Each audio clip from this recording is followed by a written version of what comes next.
for those who are watching on YouTube, it's helpful when you put the micro SD card in the podcast recorder before you start the recording of the video. So, Taylor, entertain the people for a second, please. Hello, people. There you go. All right. I'm going to mute us both now. Here we go. Hold on a second. Okay.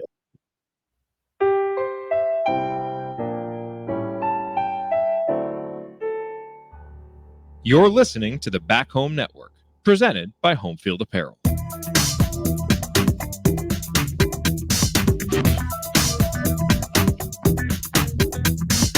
Welcome back to CrimsonCast. Galen Clavio joining you. We got Taylor Lehman with us from Bite Sized Bison. He's joining us on a Wednesday. We're jamming some podcasting in before the month of July comes to a close, and happy to have you folks joining us. Football has started practice, Taylor. It's back. It's officially back, and not the greatest day for it weather-wise. It was a sauna, still a sauna down here in Bloomington right now. We had some thunderstorms earlier, but they're back on the practice field, and we're ramping up. We got about a month until the first game of the season. Yeah, I'm excited for the season to start. There are a lot of sports going on. Like, I've been obsessed with the Olympics since it started. I watch it constantly. The Gold Zone on Peacock is actually really good. And you know, the MLB trade deadline just happened yesterday. You know, I'm a Detroit Tigers fan, so there's not a lot of relevance from my fandom, but you know, it's exciting at least. But I'm ready for college football season to start. The baseball trade deadline is always interesting because, you know, I'm nominally a Reds fan, as people know, and they never do anything, and they did nothing again. They made one trade that nobody understood, and that's one more trade than they normally make. So I didn't feel like it's never something I get excited about. Of course, friend of the show and occasional guest Trisha Whitaker's Tampa Bay Rays traded like their entire team away, to the point that there's been a lot of jokes on social media about whether she's going to get traded away next. And that seems entirely possible given their approach. But I have no idea who won the trade deadline, like what's going on, anything like that. And I don't think anybody else does either. It's all conjecture. But at least there was some news and highlights. And obviously the Olympics, as you said, have been pretty interesting so far. When the Olympics are in Europe, it like you can watch stuff live. Like I know, like they just had that Leon Marchand race where he just won his second gold, and then obviously people will be able to watch that later on. That 5-6 hour time difference is really good. When it's like a 12-hour time difference, it makes things a lot more complicated. Yeah, it's nice to actually, you know, I just work in an office, so it's nice to have it up on like my second monitor, and I just check in on it, and I have the audio in my ears. So it's actually been really nice, like background sound and keeping up with the Olympics and stuff. But the women's rugby team was amazing. That last moment when they won the bronze was so cool. And then I actually got really into the men's gymnastics team, the final. That was really fun too. Yeah. But yeah, no, it's been a good time. We'll keep an eye on what's going on in the Olympics. Still a lot of Hoosier athletes in the midst of things, and so it's cool to see that. But we're going to talk IU sports, so we're going to do that. But first, just a reminder, we're part of the Back Home Network, Assembly Call, the Doing the Work podcast, X's and Joe's. I mean, we've got Austin Render's new show where he's interviewing specialists talking about women's basketball in the Big Ten. All of those podcasts brought to you by HomeField Apparel, your place to go for the finest in college fashions, the softest fabrics, the coolest designs. I said on the last show that they were going to have something drop soon. Now, I had not gotten any advance notice of this, Taylor, but they did it again. I'm actually going to, for the people watching on YouTube, I'm going to go ahead and share the screen here for a second, because I want everybody to see what they've done. So they've announced, and I will narrate it for those of you who are listening on audio. But if you'd like to go check out the Back Home Network YouTube channel, you can see this entire episode live, or not live, but in video. That's different than live. I went to school to learn those things. But you can see here the 2024 HomeField Platinum football boxes coming out August 9th. And to use the copy right off the website, the 2024 HomeField Platinum football boxes are our most ambitious to date, curated specifically to ring in a new era for our game. They're made for football fans, by football fans, with every detail precisely crafted for an elevated home field experience. These aren't for casuals. We built these for the truest of the true. And you can obviously sign up, and you should sign up, email, you can identify which team that you're backing, which of course for us is Indiana.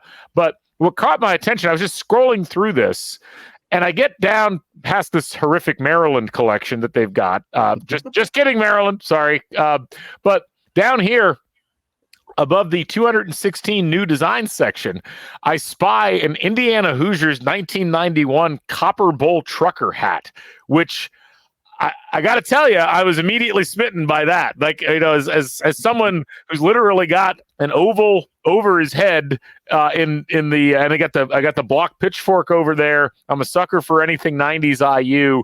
And wow, that's a nice looking hat. I'm really excited. I'm assuming that's in the IU box, and that looks tremendous. And you can only get it through these platinum boxes. It's not going to be available apparently through their regular retail. That's my birthday, Galen. We were just talking about my birthday, August 9th. I got to get one of those. That is Taylor's birthday. So I should buy one for myself. You should give yourself absolutely a present. I think you deserve it after all the hard work you've done bringing Bite Sized Bison to the masses. And so anyway, check out homefieldapparel.com. Go and sign up for their newsletter. They'll let you know when these are dropping. Again, August 9th, which is about 10 days from whenever you're listening to this. Those will be available. And Home Field Apparel, you're going to have some awesome stuff in there. The boxes, I should say, they're going to contain an exclusive t-shirt, an exclusive long sleeve, an exclusive hoodie, an exclusive hat or ringer tee. Looks like IU's getting the hat. A set of core collection socks, a platinum koozie, and then a platinum pass. And the platinum pass, according to the website, is a physical pass that allows you to, it offers you early access and 20% off of any new premium football releases through the end of the regular season. This is almost like a season pass for video games, if you've ever purchased one of those. So awesome to see HomeField doing some new things here. Was curious how they were going to handle football season, and now we can see. So get over to homefieldapparel.com and check this out. Also, just a reminder, we're on Substack. Taylor's on Substack. Taylor, I'm going to post this at about 6:30 on the evening of the 31st. You've got a promotion running right now for Bite Sized Bison. Tell the people what it is. Yeah, it's kind of the end of a promotion, I guess. But it's the off-season rate is changing to in-season rate at midnight tonight. So from August through December, it's going to be $8 a month for Bite Sized Bison instead of $5 per month, which is what the off-season rate is. But the annual rate stays the same. And in existing subscriptions, they stay the same price. If you already have a monthly subscription, it stays at the $5. But to be fair to those who were subscribed, during the off season and everything, I figured it was only right. So the rates do change at midnight tonight. Yeah, so go subscribe to Bite Sized Bison. If you're watching this pod or listening to this pod, I'm assuming that you like IU football, because that's what we're going to talk about for the remaining 40 minutes or so of the show. And you won't find a better site for written breakdowns and data analysis and graphs and cool visuals than Bite Sized Bison. So go get yourself availed of that as quickly as possible. And while you're at it, consider subscribing to CrimsonCast on Substack, crimsoncast.substack.com. It's free, and you get all the podcasts delivered right to your inbox. We also have an occasional VIP video. I just had one this morning, which went through everything from fall sports schedules in IU land all the way through to talking about scholarship restrictions or lack of scholarship restrictions as a part of this new settlement that may or may not actually stand up to legal challenges in relation to the House settlement. So we got a lot going on the Substacks. We also do have a paid option for the VIP videos. If you just want to support the website, we try to give you a little bit something extra back in return. But go to crimsoncast.substack.com. We'd love to have you in the family. Anyway, let's go ahead and I really like those VIP videos you guys do. Thank you. Yeah, those VIP videos are awesome. I need to do more of those. I need to just kind of like maybe when I'm out walking Stewart, just like record, Bill Simmons style while I'm walking around the neighborhood and just kind of, I was thinking about taxes today or something like that. How many points could Bird get in the 24 USA team? Whatever the IU equivalents of those are, I'm sure I could pull that off. But anyway, let's go ahead and get to the football, as we had several questions from those of you on Twitter, and a lot of interesting things. We've had a lot of interest overall in terms of the way that the football season is laying out, and we've got a couple of questions even related to that. So let's dive into a couple of these that the people sent. We're not going to be able to get to all of them, obviously, but I do think that there's a lot of good thoughts from the folks out there. So we did have a question. I'm going to start with this one from Pitt Hoosier, which seems to be a lot of fan excitement heading into the season. Have we seen any ticket sales updates? What kind of crowd are you expecting for the opener? And for Maryland, can we come into it if we come into it 4-0? So our buddy, respectable Adam on Twitter did chime in with this, and it's a good answer. He said, if you don't mind me stepping in, I follow the ticket chart pretty obsessively in the offseason, and sales are way ahead of where they've been since 2021. Not talking about sellouts here, but better than it was before. First game is Band Day. Maryland is family weekend. Both are selling well. I have not looked at the charts. I leave that to Adam to do. But I will say this. If you look at, first of all, trying to gauge interest in this program has always been a fascinating thing. I think people have lost track of the reality that attendance was pretty good in the Wilson era and the beginning of the Allen era. And it was significantly better than it had been in the previous decade. If you look at what Indiana did last year in terms of home attendance, the Ohio State game had 50,050 fans. The Indiana State game had 42,775. This is all reported attendance. Akron had 44,968. And then Rutgers, by that point, Indiana had lost 4 games, still had an attendance of 43,611. If you go back to let's say the 2019 season, Indiana started really slow. They only had 37 people. I've been to seasons where they've had 37 people in the stands, but 37,784 for Eastern Illinois. And they really, they were kind of around that 40,000 mark most of that season. I feel like, given what we've seen in terms of buzz, and given just the general excitement that's kind of worked into the system of even people who are just more IU football curious than fully committed IU football fans, I think attendance is going to be pretty good at those first few games, because the times are going to be good. The second game's on a Friday, so it's going to be nominally easier as long as you haven't left for Labor Day weekend. I'm going to say, I think because it's the first game of a new era, I wouldn't be shocked if there were 47,000 people at that first game, especially if it's Band Day.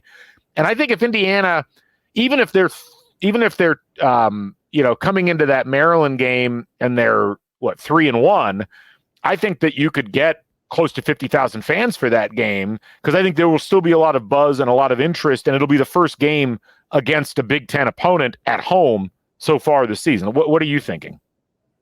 Yeah, no, I agree. I think even if they are 3-1, they'll be a good crowd.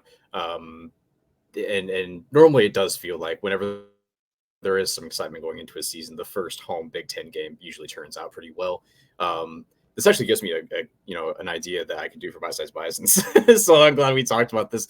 But no, yeah, I think even last year, if I remember correctly, your recall's way better on this stuff than mine, Galen. But if I remember right, even last year before the season, there was some excitement because of the transfer class that had been brought in. And I remember thinking, about like ticket prices and everything, and they kind of went down as the season went on. I guess, it is kind of tied to the performance of the team, but I think, that first Maryland game, I think that's still pretty early in the season to kind of know exactly how good this team is. But that UCLA game is important. It's just, here. So much, and then we're going to get into this with another question that we have coming up from Patrick, but so much of this is about how do people feel, like what's the vibe around the program, and does it feel like there's been enough energy built around what Curt Cignetti has generated and what his staff has generated that it leads to something more tangible in terms of fans in the stands? I have not updated what I'm about to show you all for a couple of years, but I am going to show it to you. So this is a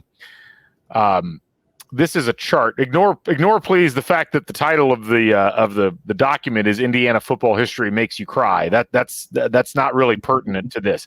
But what I did was charted Indiana's reported attendance in Memorial Stadium going back to 1981. And I've got essentially a 5-game rolling average line. And you can see it's kind of interesting. Like, Indiana football attendance only peaks on that rolling average above 50,000 once in the last 40 some years of football. And that was in that period around 1987-88 when Indiana, almost goes to the Rose Bowl. They beat Michigan, they beat Ohio State. It starts to fall off. It falls way off in the mid 90s. It really hits the nadir in 2005 when the rolling 5-game or 6-game average was like 26,500 fans.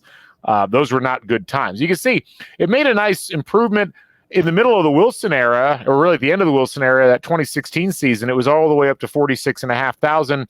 And then coming into the 2021 season, it had peaked at 49,000. And then, of course, it has receded since then. So the reason I bring this up is, it reminds me that I need to actually go back in and update the numbers in that chart. But, we're in an era where IU football has kind of plateaued its attendance at a level that's at least acceptable, in that 40 to 43,000 range. But I feel like we've got the platform here that if Indiana gets off to a hot start and wins a few games early and maybe is either wins against UCLA or is at least competitive, those next couple of home games are going to be games that people are really going to want to come and be a part of. And, it's not just the Maryland game. It's that whole stretch is really interesting to me, Taylor, because it's like you got Maryland on the 28th, then you're at Evanston for the Northwestern game, then you have a bye, and you come back and you've got Nebraska and Washington at home in back-to-back weekends. Like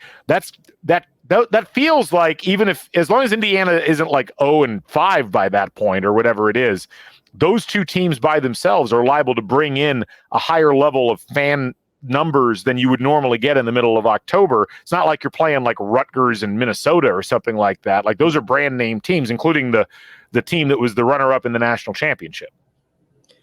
Yeah, no, I agree. And especially, I do think the potential turnout for those games could be tied to the Maryland and Northwestern games.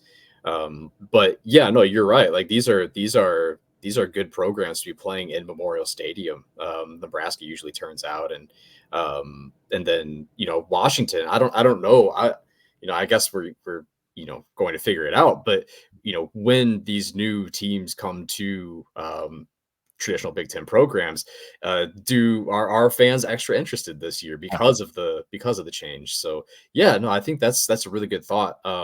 Just like, and also, that's quite a bit of time from the beginning, from like the first Big Ten game in UCLA or against UCLA to that Nebraska game. There's only one home Big Ten game in between those. So I think fans, might just be eager to get to Memorial Stadium too, to see more of those games. If you like coming to Memorial Stadium, you could do it for all seasons. You're going to get it in the heat of summer. You're going to get it in October when the leaves are turning, and you're going to get a really cold bucket game this year because it's at the very end of November. So yeah, it's like an absolute spread of the climatological conditions in Bloomington. So it should be fast. That's actually a great point too, Galen, because both of those Washington Nebraska games are when Bloomington's typically most beautiful during the fall. We're going to hypnotize Jed Fish. He's not going to know what hit him. He's going to be like, I've never seen leaves like this before. This is delightful. It's a long way from Arizona. It is, man. They don't even have leaves in Arizona. They've just got cactus and scrub brush and roadrunners. So, yeah. Let's go to Patrick's question. He actually had two. We're going to pick the first one. I guess it was the second one that he wrote. Do we really believe that Coach Sig put a bullseye on IU for his commentary to the media at Big Ten Media Days or at the basketball game? Are other teams watching IU because they, quote, Googled him and realized Sig's record is real, or will it be the same old IU until otherwise proven? There's a couple different ways we could take this question. I'm going to let you start, though, Taylor, because a lot of this really ties back into this idea of coach speak and how it relates to motivation and whether or not all this actually matters or if it's just window dressing for fans and the press. Yeah. No, I think when it comes to the bullseye idea that him saying these things maybe is some sort of bulletin material for teams or or maybe like makes other programs aware of Cignetti and Indiana. The coaching world is small. Like these guys, the coaches all already know of Curt Cignetti. They probably had several conversations with him. They probably know the wide receivers coach at Toledo. Like it's a small world that as we get to know coaches, the fans and the public, they've already known each other. And so I wouldn't be surprised if a lot of coaches already knew that Curt Cignetti would carry this sort of swagger that he has when he got to Indiana.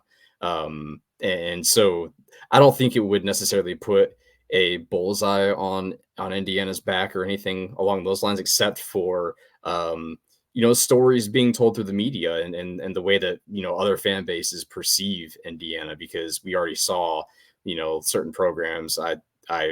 I tweeted a guy that was saying, what is gained from this? Well, what is gained is that he's offering confidence in a bunch of different, demographics, whether it's fans, whether it's his own team. I think we heard Aiden Fisher. It's a lot of self-confidence. It gives the players a lot of confidence that their coach is going out and saying these, somewhat unprecedented things to the entire world about his team. And then on top of that, it also instills confidence in the institution and donors and those who are investing in the program. So it stretches across a lot of different,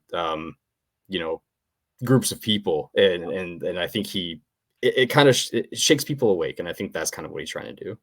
Yeah, no, I think so. I mean, there's a couple of different ways I think you got to look at this from a psychological perspective and also from a business perspective. So one of the things we've talked about many times on this show is Curt Cignetti is a proven coach at levels slightly below where Indiana is at.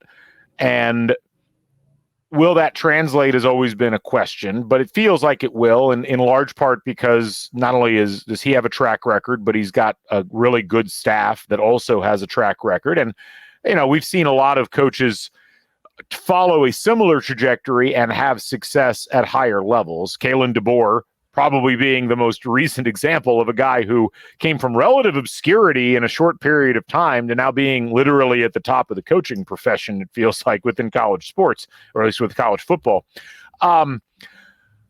So I think to some degree, a lot of what Cignetti is doing is getting conflated in a couple of different ways. So you've got IU fans many of whom have decided that they're still going to have a wait and see approach about IU football, which is very reasonable and actually ties in with a question that Assembly Call asked us that we'll tackle a little bit later on.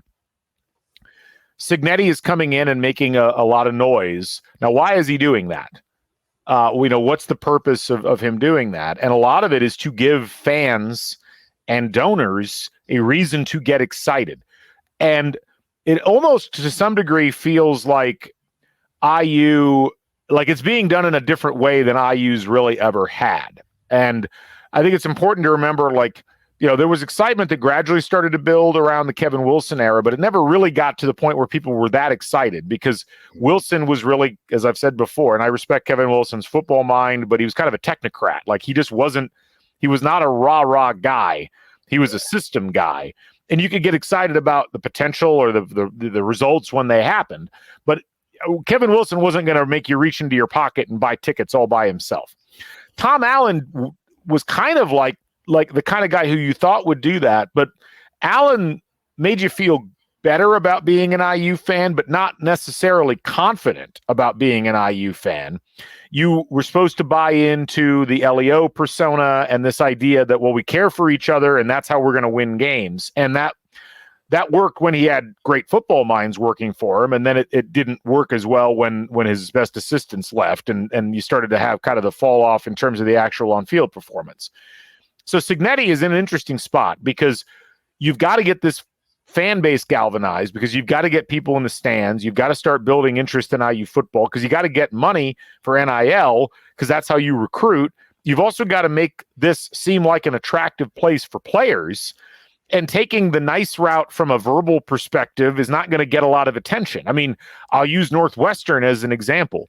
Is there any buzz around Northwestern football right now. There's none. Like, and that's in part, and Pat Fitzgerald in his own way, he kind of had this iconoclastic, like, I'm going to be the old look. I mean, even though I'm young, I'm going to look like the old dude. I'm going to be the old school dude. We're going to get a particular type of lunch pail player at this expensive private university on the shores of Lake Michigan. Like, that was the vibe that he was trying to put off. If you're in the bottom echelon of the Big Ten, you've got to do something to try to separate yourself in terms of the image. PJ Fleck, people don't like the row the boat stuff. They don't like the kind of, carnival barker, like, tent preacher revival thing that you get out of PJ Fleck. But the reason he does it is, what other possible reason would a player have to be like, I want to go play for the Golden Gophers? I want to go think about Minnesota. They think about PJ Fleck, and like, he was at Western Michigan before that. Why would anybody do that? Well, it's because of row the boat and things like that. Exactly. And so I think to some degree, if you don't like and this was not what Patrick asked, I just want to clarify, we're going to get to the meat of the question. But I think in general, if you don't like the approach that Cignetti's taking, I guess ask yourself, would you rather that he took the row the boat approach, and come up with a hokey slogan? To some degree, we've already had that with Tom Allen. I mean, LEO was essentially a landlocked version of row the boat. And so I think that's important to keep in mind. Now, as far as the idea of, did this put a target on IU? Or did his comments at the football game or the basketball game back in December about Michigan and Ohio State, did it put a bullseye on IU? I would love to get your perspective on this, Taylor. My perspective on it is, I don't think it matters a bit. I think a lot of this stuff fans react to. And yeah, sure. I mean, athletes in general and coaches in general, it's like, well, we're searching for any scrap of motivation we can use and da-da-da-da. I've always wondered, does that really matter unless you do something like, burn their stadium down or, like insult, all of their family members? It doesn't feel like that stuff really resonates or penetrates the environment where you're actually playing the football game. Most of it just seems like media fodder that fans can get upset about. And yeah, players are going to be like, well, yeah, we felt disrespected, without necessarily even actually having felt disrespected. Now, maybe I'm way off. You've been in locker rooms a lot more recently than I have, covering teams. You've talked with coaches a lot more. Like, how does a Michigan or Ohio State or other teams in the conference process a coach like Cignetti and what they say and how they say it? Does it really even resonate with them? Yeah. No, I didn't make my point well enough earlier when I said that the coaching world is small and they know who these guys are. Like, they know who he is. Like, it probably did not surprise them that he took that approach. Oh yeah. But also, like, I don't think coaches, I don't think a Ryan Day is overlooking Indiana. I don't think that happens very often in the first place. So I don't think, especially with, how attentive to detail a lot of the coaches are, not even just head coaches, but just the assistants. I don't think anybody is allowing anybody to overlook an opponent in like Ohio State's locker room and in their offices.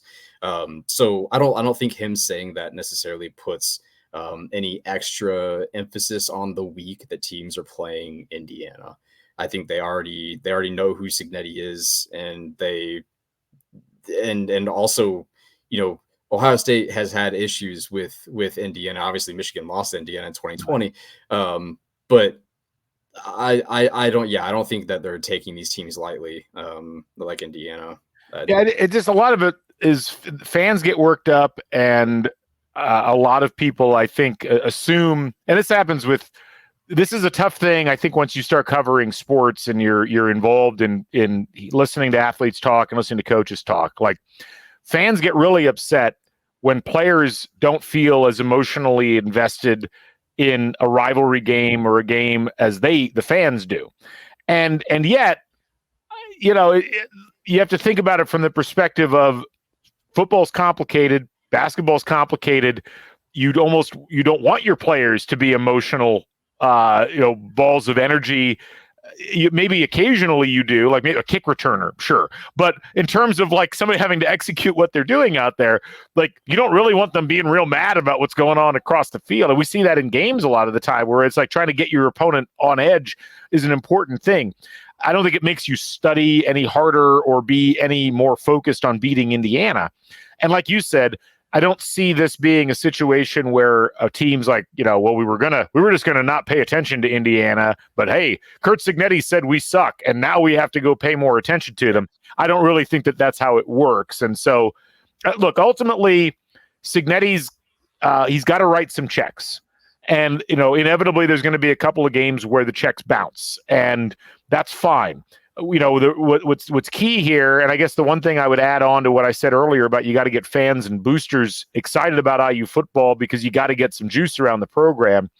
You've got to get your players believing that you know what you're doing and that what you're selling them is what they can use in a game to win. And that is ultimately, a lot of it is flipping the script and not having your players believe that they are inferior to any of their opponents. And frankly, it's kind of felt that way over the course of many of the past years with IU football, where IU went into some games and just looked like they didn't believe that they should have been in contention.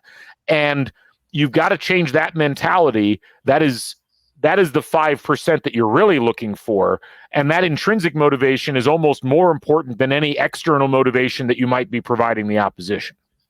Yeah, and I think it's also the way, Galen, I know you and I have talked about this outside. Actually, I think we've talked about it on the podcast, but, the head coach is taking a more of a CEO role in things now. And I think this is definitely the way that a lot of coaches will communicate as like the CEO, because, he could say these things, but that's because he's confident in his staff's ability to execute their system. Yeah, and that's train the players to understand the system. Yeah, and that's the work in progress that we should be the most focused on. And the thing that I guess what cracked me up the most about Big Ten Media Day was how this is so predictable because I'm old enough that I watch Bob Knight do this all the time. Cignetti gets up there and does the Curt Cignetti Comedy Hour, and that's all anybody talked about. Now, and it had the desired effect. Jake Butt's going on the post-conference analysis. He's like, what stood out? Curt Cignetti. And to some degree, it almost contrary to what Patrick asked, it almost takes the focus off the team and puts it on the coach, and that can be helpful because then the players are almost able to operate under a veil of anonymity to some degree because all the attention is on the guy who is grabbing the attention, and that's a good thing. That's actually a time-honored coaching tradition. Yeah, and is it a risk? Yeah, it's a risk. Like, he could come out, not looking great because he was so confident in the team's ability to execute. And if they don't, like say they're not competitive against Ohio State, and he said that they were going to beat them, same with Michigan, or maybe they just don't play to a lot of fans' expectations, then yeah, it looks a little embarrassing. But I don't think it's I think it's what he should be doing right now. Well, I mean, you're right. It's embarrassing in as much as, well, maybe they'll get blown out by a couple of teams, or maybe they won't actually be that great this year. That's fine. I mean, at the end of the day, the bravado still needs to be there. You need to set the foundation, even if the results don't come immediately. It'll be disappointing, but it's certain that that's all that it is. If it's just embarrassing, that's fine. No problem at all. So, Right. Let's jump over and let's tackle Assembly Call's question, since it kind of ties into this. As a wise owl once said, when you look at someone through rose-colored glasses, all the red flags just look like flags. I've never actually heard that saying before. That's from BoJack. It's from BoJack Horseman. Okay, I'm glad I appreciate it. I appreciate it. You're here to help translate these things for me. I missed that one. If things don't go as expected this football season, what do you think we'll look back on as a red flag that we aren't worrying about now during this Sigforia stage? Yeah. I think there are, multiple, but I think a lot of, because of the, a lot of people are concerned. Like, what are the things that people are most concerned about right now is the translation of talent, and the quarterbacks. People are concerned about the quarterbacks, and I would say, if a lot of people, including myself, are very excited about the improvement that we saw last year in the offensive line from Bob Bostab. But what if there's not that much improvement in Carter Smith from last year? He was decent, but you would hope that he's better in his sophomore year from his freshman year. What if Trey Wettig, What if there's a reason Wisconsin let him go, and didn't, offer him a bigger bag or, made him second string last year. And we know Mike Kadick, but he hasn't played a ton of center. He has more experience than anybody else, but he hasn't played a ton of center. So what if the offensive line isn't as effective as a lot of people believe it is? And I think it will be. I think it'll be more effective than last year. But I wouldn't say that the offensive line is solved. And I think the guards are definitely concerning, but if the offensive line is not as effective as a lot of people believe that it might be, including myself, then that would be something where, if IU doesn't play super well, especially offensively in 2024, we would look back and say, well, yeah, I guess logically that makes sense because it was in rough shape, just last season. So I think that would probably be the one where I'm like, yeah, not a lot of people are talking about offensive line concerns at the moment. I agree. I mean, I will say I don't know if there are any red flags we're missing, because I think we've talked about most of the potential red flags, at least on this podcast, and you on Bite Sized Bison. I think we've covered most of the potential red flags already. Like, I think to me, the answer to this is less about what we're missing that we should have caught, and it's more what we are wagering will happen that might not happen. And we got some questions on the last podcast about why is the media ranking Indiana 17th or 18th in the Big Ten? Why are they basically being relegated to the bottom of the Big Ten? And my answer when I fielded that was, if you'll recall, because media are going to rely on what they've seen most recently from these teams and then try to order them, because much as you'd like to, you're probably not going to project into the future for every team. Now, you'll do it for like the top three, so like it's easy to project what Ohio State is likely to do given the level of talent they've got.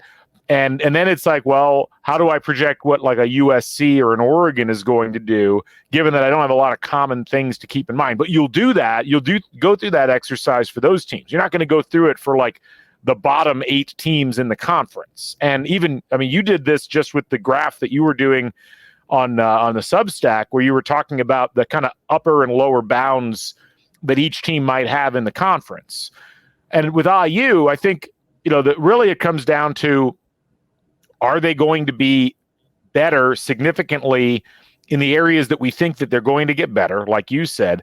And also, how does that level of talent and execution relate to what other teams that are question marks are able to do? And many of them are on the schedule for IU.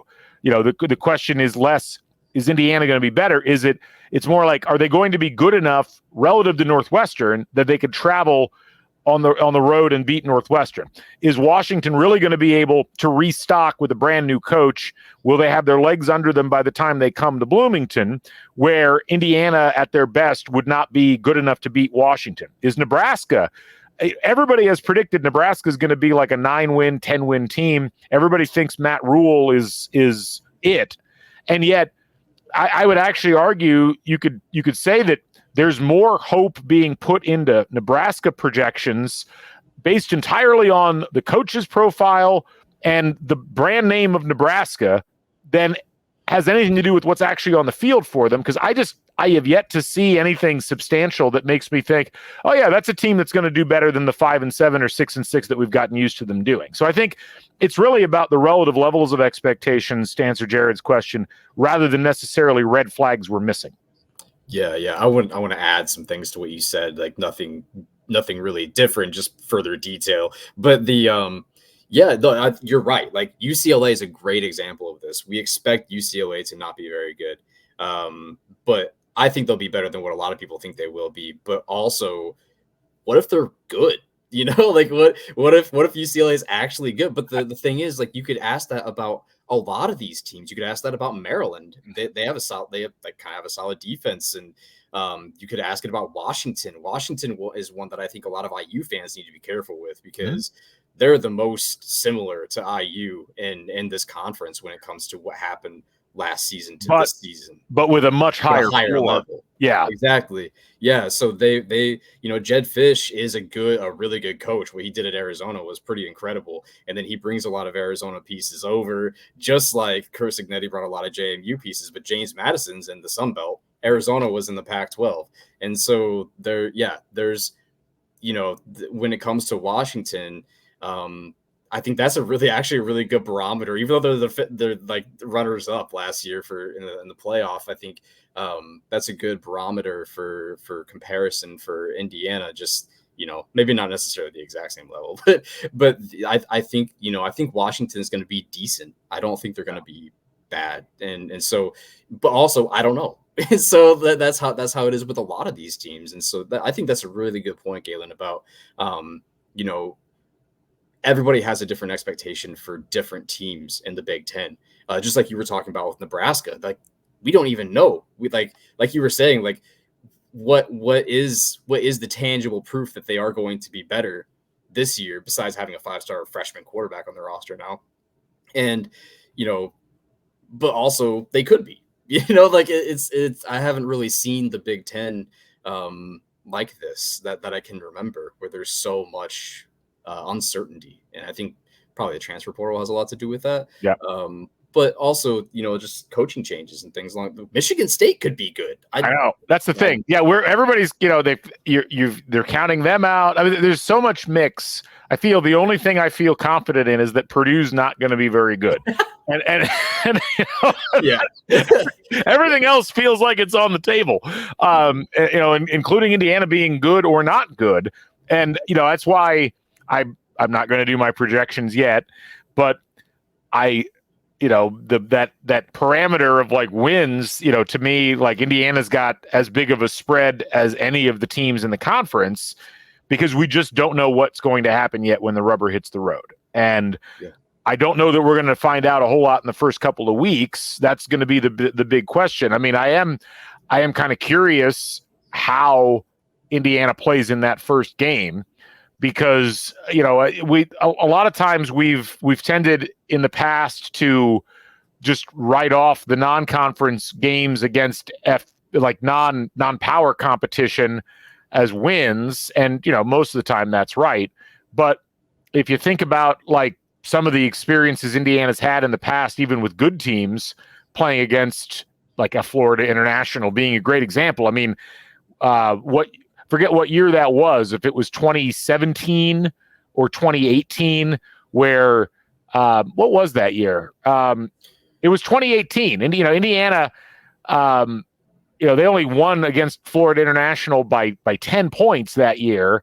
And I think it was, I want to say maybe 2016, that was a close game for a little while. It wasn't like Indiana blew them out like right from the get-go. It ended up being about a 20-point win. But even games like that, that's a live opponent. Like it's not like you're not playing FCS Southeast in the video game, although that's a bad example because apparently FCS Southeast like has beaten a bunch of teams so far in other people's dynasties. But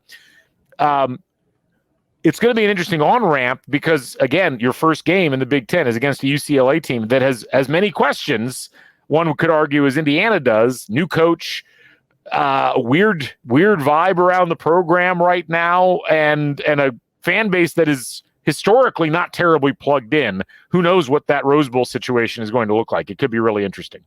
I want to add another one too, that might be a red flag that we're not thinking about right now, which is, and some people are, but how does the passing attack mesh once the season is here? Because that I'm doing a wide receivers preview for Bite Sized Bison pretty soon, and I'm looking at the talent. There's plenty of talent there. There's plenty of experience there. Same with Curtis Rourke, but Curtis Rourke has some question marks coming into the season after last season not being his 2022 self, and also from what we saw in the spring game, like they were not on the same page, which is to be expected. But what if they just never are? Like what if it's never as electric as a previous James Madison passing attack was, or like the talent shows? And so I think that's another one as well. But I just want to throw that in there before we move I on. think it's worthwhile. One last question. We're going to hold off on the depth chart questions until the next time we do one of these. We will do another one of these soon, so we're not ignoring the questions. But Jim Hoff had a good one, I thought. He said, Athlon's college football preview opposing Big Ten coach said, quote, if you're setting reasonable year one expectations, I'd look for them to build an offensive identity to help recruiting. Do you agree with this premise? If so, what offensive identity do you expect? The premise of building an offensive identity to help in recruiting. Like that being a reasonable, I think this is the opposing coach who I think is probably trying to say, don't expect to come out and win 7 or 8 games, but lay the groundwork for recruiting and then the next season. And they're saying that the way to set reasonable expectations is you're going to play offense this way. That's going to help you in recruiting because now you can show recruits this is what we're doing. So that's I think what he's asking. Yeah. I mean, I think Curt Cignetti is obviously trying to win in year one. It's really hard to win in year one. I think, I think you're just trying to build an identity on either side of the ball to help with recruiting. I think, Galen, you and I have talked about this as well, but on the defensive side, that defensive line is probably not where they want it to be. And so how do you get it? It's going to take a little bit of time. And so eventually I think that defensive line is going to be one that really rushes the passer. I mean, it could be this year, but it depends on the translation of talent. But the building an offensive identity is probably how this program is going to be known after this season. So I guess maybe from that perspective, because you're going to have Curtis Rourke, you're going to have Donovan McCulley, you're going to have Elijah Surratt. But as far as like,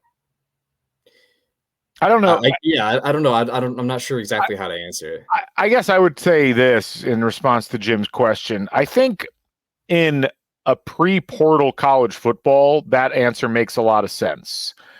But I think like we've seen, 30, 35 new faces that have come in for Indiana. A larger number came in for Washington. Like you can sell people on a vision and an identity offense-wise through the film that you've accrued in your past stops. I think that's what Indiana largely did here with what they did in the transfer portal in the offseason. I think that's more important to some degree than take your lumps your first year, but show that you're doing X, Y, and Z. Because, I mean, we saw this during the Kevin Wilson era. Like, that offense didn't look great the first 2 years, and then it suddenly started looking pretty good when they started to get the talent in the right spots and they got better line play. Yeah. And I look at it from the perspective, if I'm a coach and I'm thinking about things the way that they've been historically, you're thinking, well, this Indiana rebuild's probably going to take 3 years to really get up and running. And I don't know that it has to take that long for Indiana to compete for 6 or 7 or even 8 wins, simply because the schedule this year is very favorable. I think if Cignetti was starting next year with next year's schedule, that's a different story, but he's not. So you have to factor that in. I also think, like, as you said, the way that the defense plays at this point feels very critical to Indiana, because when Indiana has struggled the most over the course of almost its entire history, but especially the last 25 or so years, it's tended to struggle more on the defensive side, and it's harder to attract people to a defense that looks like it's constantly getting bent over. And, if you can show that Indiana can play solid defense, I think you build both confidence in that unit, and it allows you to recruit out of the portal and recruit incoming players at a higher level. It does feel like the coaches already are doing that. I mean, I don't know what your analysis is of the existing recruiting on the defensive side, but it almost feels like that's going better than the offensive recruiting in some ways. I mean, I'm not sure if you'd agree with that, but that's kind of how it's felt to me. Yeah. No, because the defensive backs, that recruiting has been fantastic. I think, I think offensive identity to help in recruiting, I think, is probably not the way that I would say that. But yeah, I think This build is an offensive idea and, focus on recruiting. but I don't see an offensive identity being the path toward better recruiting, like you were saying, because the defensive side has been actually going okay, and their 2026 class is the one that's going to be the big one. So maybe if you want to focus on the offensive side of the ball, sure, but I don't think so. This is it's funny because it's kind of like this is where the this is why I don't buy Athlon. I always skip the Athlon preview to some degree because I was always like, I'm not sure if I really buy what I'm getting out of this, but I am curious to see what reasonable expectations are in the first year and what will actually work when the rubber hits the road on these things, because it is a bit of an open question. But I do think that ultimately it feels like that particular answer just feels like an answer that is more of a past era thing rather than being something that Indiana necessarily has to think about doing right now. But who knows? This is where the uncertainty that we talked about earlier comes in, and we'll have to see what happens. Anyway, any final thoughts, Taylor? We'll go ahead and wrap up here, but anything else that you've got? No, that's that like I said, I'm gonna have a wide receivers preview coming out pretty soon. It's a position I haven't talked about a whole lot because a lot of people are very excited about it. So I'll send that out and yeah, subscribe to Bite Sized Bison. Yes, please do that. And we'll have more work with Taylor coming up soon as we talk through some more items. We'll talk depth chart next time. We'll talk about positional battles and the kinds of things we need to look at as we go through fall camp, as we get ready for this first game, as Indiana getting ready to start the 2024 football season. So Taylor, my thanks to you for taking the time to join us again, folks. If you're watching this and it's the 31st, let's get the subscriptions in, and we'll look forward to spending some more time with you as we talk through IU football. Taylor, thanks again for joining us, and thanks to all you folks for watching or listening. Be sure to subscribe to the YouTube channel and the Back Home Network. Our thanks to HomeField Apparel. We will catch you folks on the flip side. I'm Galen Clavio. Bring back the Bison. So long, everybody.